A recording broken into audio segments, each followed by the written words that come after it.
10분만 보면 미얀마 소식통이 된다. 미얀마 정보를 공유하는 에드쇼파르 뉴스입니다. 오늘도 미얀마에 많은 관심을 가지시는 구독자 여러분들의 구독과 좋아요와 함께 뉴스를 시작합니다.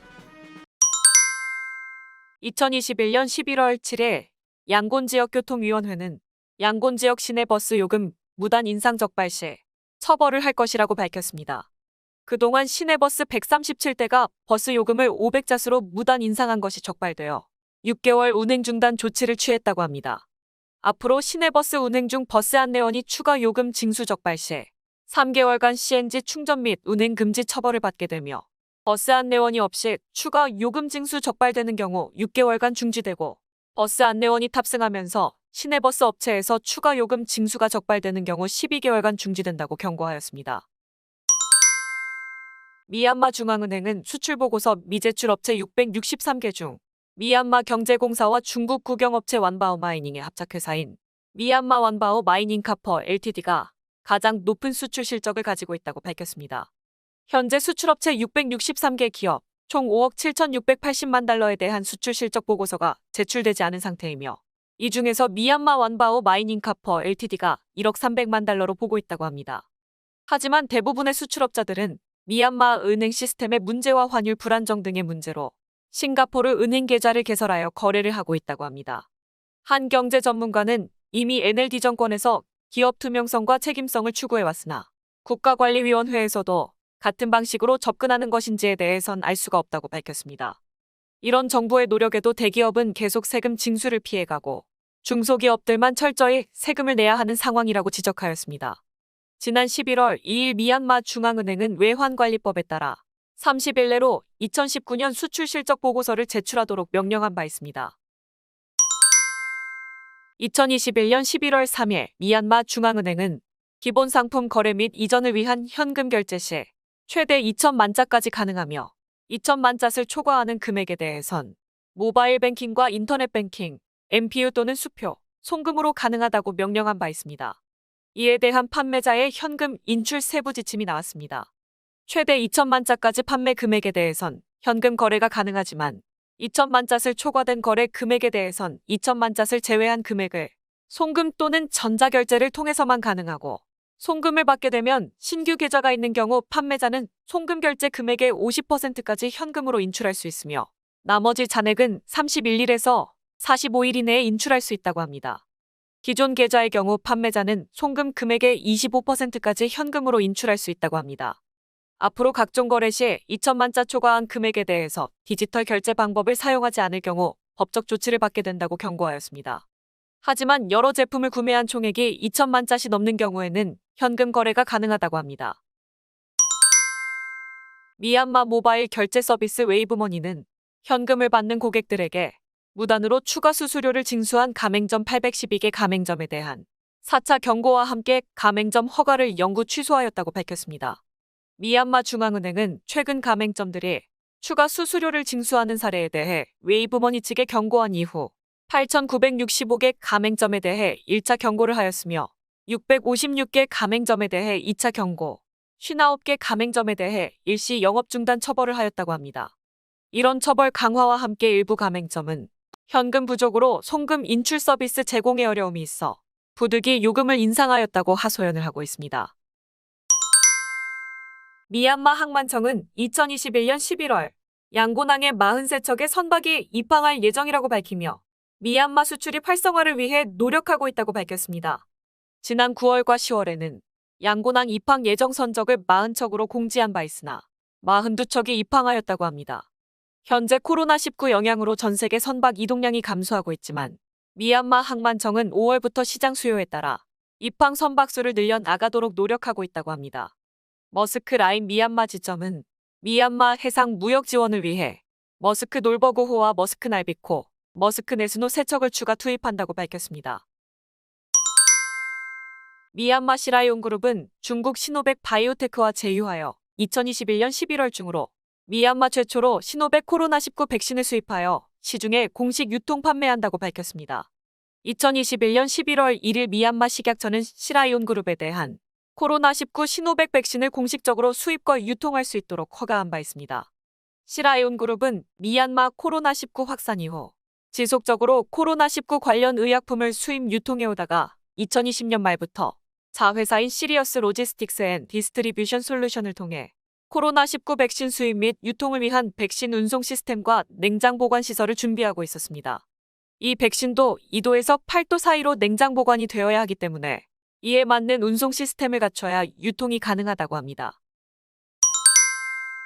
2021년 11월 9일 미얀마 중앙은행은 국내 달러 환율 안정화를 위해 외환거래 시 민영은행과 공식 환전소에서는 중앙은행 기준 환율 기준으로 0.5% 이내 차이까지만 거래가 가능하도록 지시하였습니다. 외환관리 규정을 준수하지 않을 경우 외환관리법과 외환관리 규정에 따라 법적 조치를 받게 된다고 경고하였습니다. 이번 발표 이후 중앙은행 환율은 1775잣을 기록하며 시장 환율은 170잣 하락한 가운데 1780잣을 기록하였습니다. 하지만 다시 강화된 환율 거래 비율로 인해 암시장으로 몰리게 될 것으로 우려도 되고 있습니다.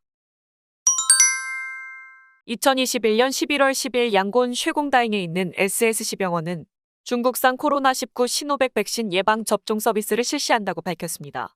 12세 이상부터 접종이 가능한 코로나19 예방 접종은 11월 14일부터 시작되며 2차 접종까지 포함하여 총 9만 5천 잣을 지불해야 합니다.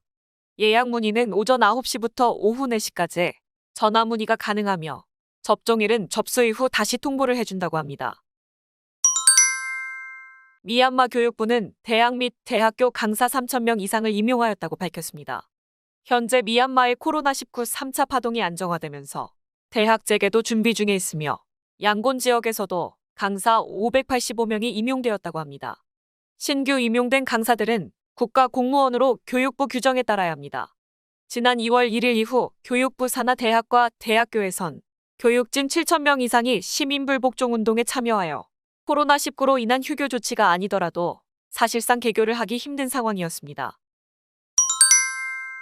2021년 11월 9일 미얀마 상무부는 코로나19로 인한 미얀마 경기 회복과 외환 사용 제재를 하기 위해 일부 수입품에 대해 수입 허가를 신청해야 한다고 발표하였습니다. 미얀마 상무부에서 발표한 수입 허가가 필요한 제품들은 HS 코드 6자리 1428과 HS 코드 10자리 3070, 2020년 10월 22일 발표한 HS 코드 10자리 3931 수입품들이 있다고 합니다. 이 명령은 2022년 1월 1일부터 발효되며 주로 전자제품과 식품, 화장품, 소비재, 종이, 건설 자재 관련 제품들이 포함되어 있다고 합니다. 미얀마 보건부는 재택명령을 시행한 17개 타운십에서 지난 14일간 코로나19 확진자가 더 이상 발생하지 않아 2021년 11월 12일 새벽 4시부터 재택명령을 해제한다고 밝혔습니다.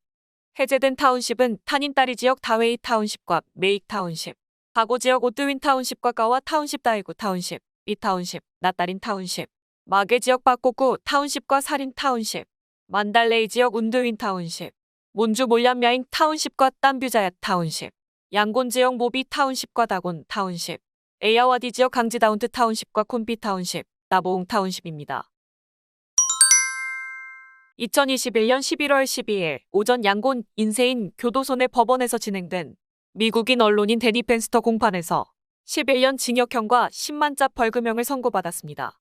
이번 판결에서는 형법 505조 A항에 의거하여 징역 3년형, 불법단체법 17조 1항에 의거하여 징역 3년형, 이민법 13조 1항에 의거하여 징역 5년형을 받으면서 총 11년 징역형을 선고받았으며 벌금형 10만짜도 선고받았습니다. 이번 징역형은 전부 최고형으로 선고가 된 것이며 담당 변호사 측에서는 그동안 세금 납부 기록과 프론티어 미얀마에 근무해온 증거 자료들을 제출하였으나 모두 기각되었다고 합니다. 편집장 토마스 키는 데니에게 이런 형을 집행할 근거는 전혀 없으며 모두가 하루빨리 가족들의 품으로 돌아갈 수 있도록 석방을 촉구한다고 밝혔습니다. 하지만 데니 펜스터는 테러방지법과 형법 124조 A항에 의거하여 추가 혐의가 제기되고 있으며 2021년 11월 16일 추가 공판이 진행될 예정이라고 합니다. 2021년 5월 국가관리위원회는 폐간시킨 언론사 미얀마나우에서 데니 펜스터가 계속 근무한 것으로 알고 출국하던 데니 펜스터를 체포를 하였으나 이미 2020년 7월 퇴사를 하고 프론티어 미얀마에 근무를 하고 있었습니다. 이에 공판이 빠르게 진행이 되면 석방이 될 것으로 기대를 하였으나 예상과 달리 계속 추가 혐의가 제기되고 있는 상황입니다. 레바논 회사 M1그룹의 텔레노 미얀마 매각 승인을 국가관리위원회에서 보류하고 있는 가운데 국가관리위원회 측근들이 관심을 가지고 있다는 보도가 있었습니다.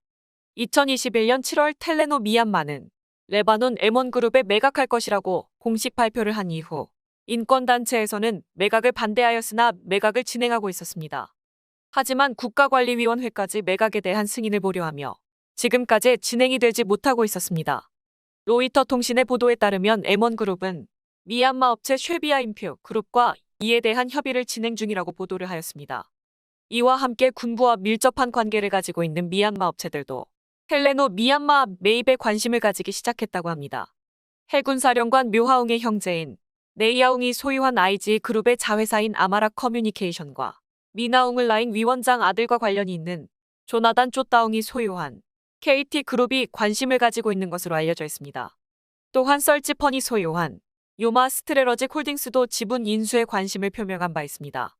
이미 요마 스트레러직 홀딩스는 웨이브머니 지분을 가지고 텔레노 미얀마와 사업을 진행하고 있었기 때문에 충분히 관심을 가지고 있을 것으로 보고 있습니다. 양곤조무 타운십과 딴퇴 타운십 행정관리사무소 관리자는 오토바이 2명 이상 탑승 금지 명령을 내렸습니다. 탄인따리 지역 다웨이 지역에서는 여성 2명 또는 남성 1명과 여성 1명까지는 오토바이를 탑승할 수 있지만 남성 2명 이상은 탑승을 금지한다고 좀 더 구체적인 오토바이 탑승 지침을 발표하기도 하였습니다. 최근 오토바이 탑승을 하고 총격 또는 수류탄 공격이 빈번해지면서 이를 막기 위한 조치로 보이고 있습니다. 에드쇼파르 미얀마 뉴스를 끝까지 시청해주셔서 감사드리며 구독과 좋아요, 클릭을 부탁드립니다. 좀 더 상세한 미얀마 정보를 찾으신다면 에드쇼파르 뉴스 웹사이트도 추천드립니다. 에드쇼파르는 보다 많은 미얀마 정보를 공유하기 위해 노력하겠습니다. 감사합니다.